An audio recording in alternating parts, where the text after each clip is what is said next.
So this morning I'm on my way to pick up a camera from MITx. This is the building. So I picked up the camera from MITx, edX, and now I'm headed over to the Office of Digital Learning, or ODL, where Elizabeth works, to meet her there so we can go to the professor's office and do the interview, which is exciting.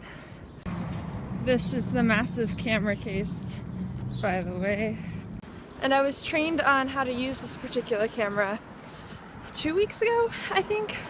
So it's been a little while. I have a checklist written on my hand of things to remember. Always good, as long as it doesn't rub off. And we'll see how it goes. This is where ODL is.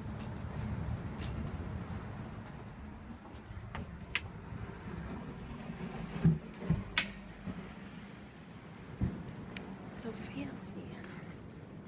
I guess it's technically MIT Academic Media Production Services. So we're all packed up and ready to go to the shoot. It's in building 37, which I think is astrophysics. I'm not sure, it would make sense because she's an astrophysicist, but yeah, it's exciting. Apparently it's really low pressure. We're just going to set up a tripod in the camera and hopefully catch some good video and audio, but it'll only be like a 2 to 5 minute response, so I'm not too worried about messing up. And Elizabeth said this is mostly for practice and to get me comfortable filming, which is really, really nice. This fellowship is a really, really awesome thing, and I'm happy I signed up to do it.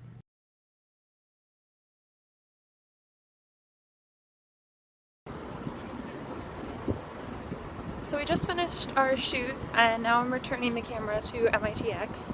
I split off with Elizabeth, and she's going back to her office. And I don't know, it was really fun. I could definitely wake up early and do film stuff all the time. So I think that's a good indication that I'm headed in the right direction for a career, because I don't mind waking up early to do it or spending extra time in my day. I think I'm going to be the one who's editing this Ask MIT and doing the animation overlays, which should be really fun. And another project to take on, but like in a good sense, definitely in a good sense. There's a tour going on.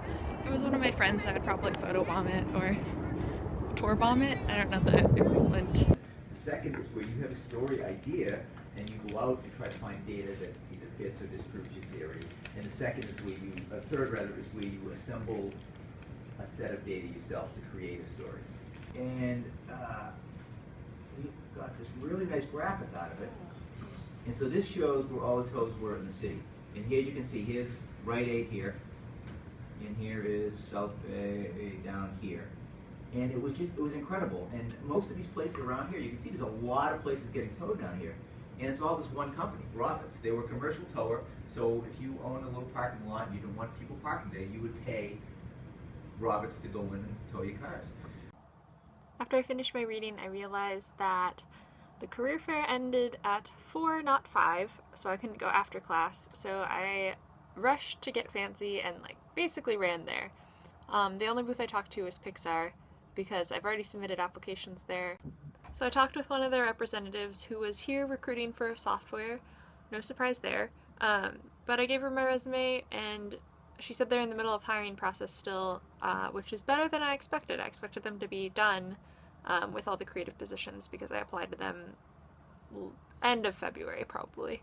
So there's a little bit of hope. Plus I got this nice sticker for my planner and a really snazzy shopping bag for Inside Out. Hi. Where are you? Oh, this is not a picture. It's a video. That's awkward. Where are we? It's We're only awkward if seeing you make it up. big fish. Apparently it's not about a fish. True, but specifically for children. Picture? Video. But the people who are Video, called smile. fedoras wear Why? trilbies. No, I'm not associated with those people.